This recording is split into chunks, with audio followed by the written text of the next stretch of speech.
You know that feeling, right? When you're in a team project and it's just total chaos. It feels like everyone's pulling in a completely different direction and you're just desperately trying to keep the wheels from flying off.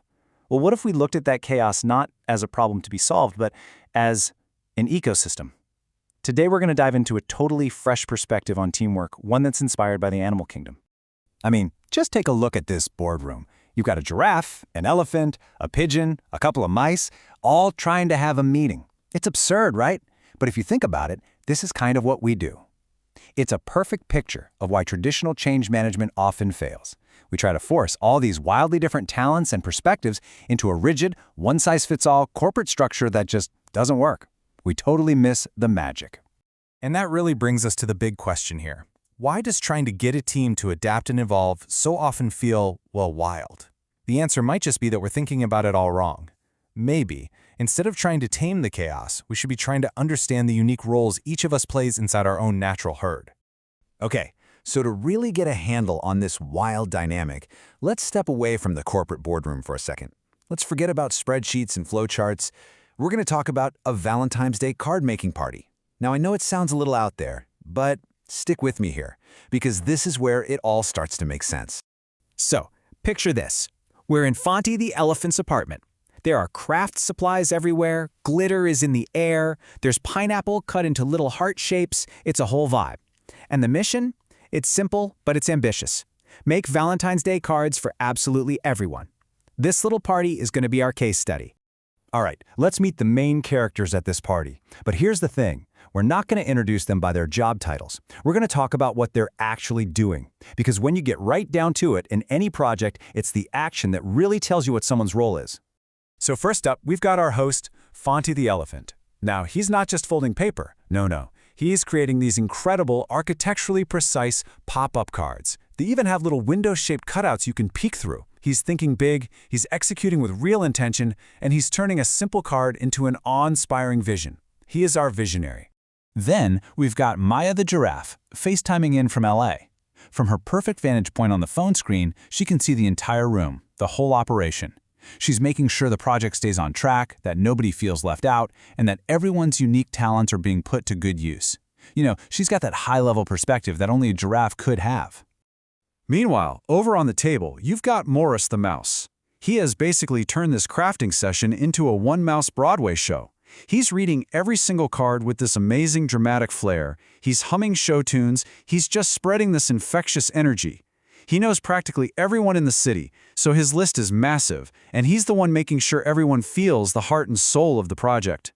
And we absolutely cannot forget Rhonda the pigeon. While everyone else is busy with glitter and glue, Rhonda's over there innovating. She's prototyping these hybrid cards with QR codes that link to personalized video messages.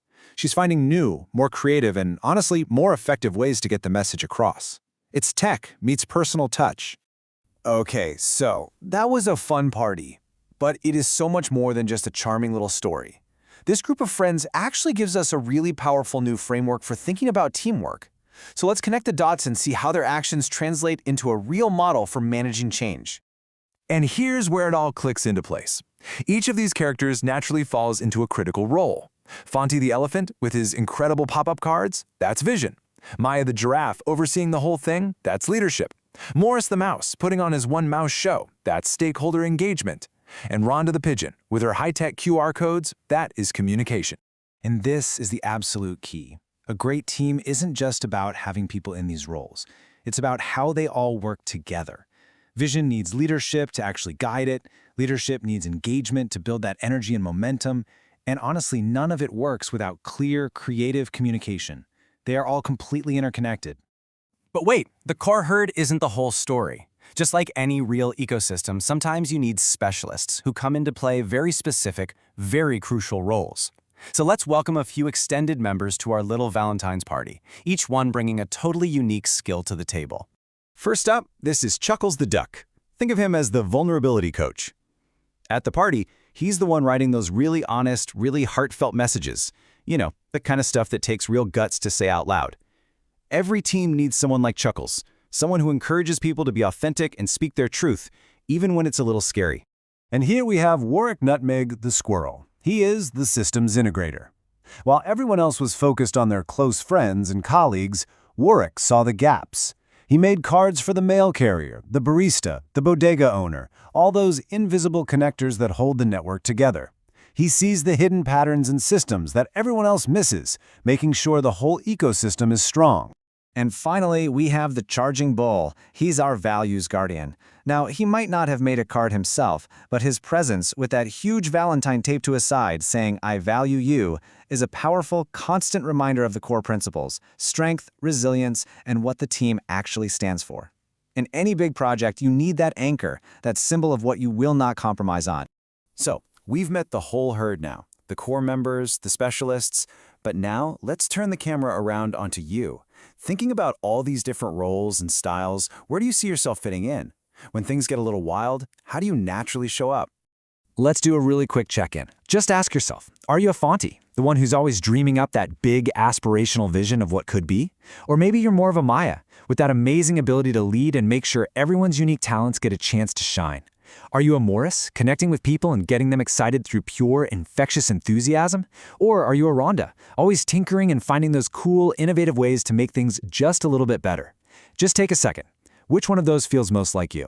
Because here's the real takeaway from all of this. Every team, every project, hey, even every family has a herd. It might not have trunks and long necks and feathers, but it absolutely has these essential roles. The secret is learning to recognize them, to value them, and to make sure you've got the right balance. So the question I'm going to leave you with is this: who's in your herd?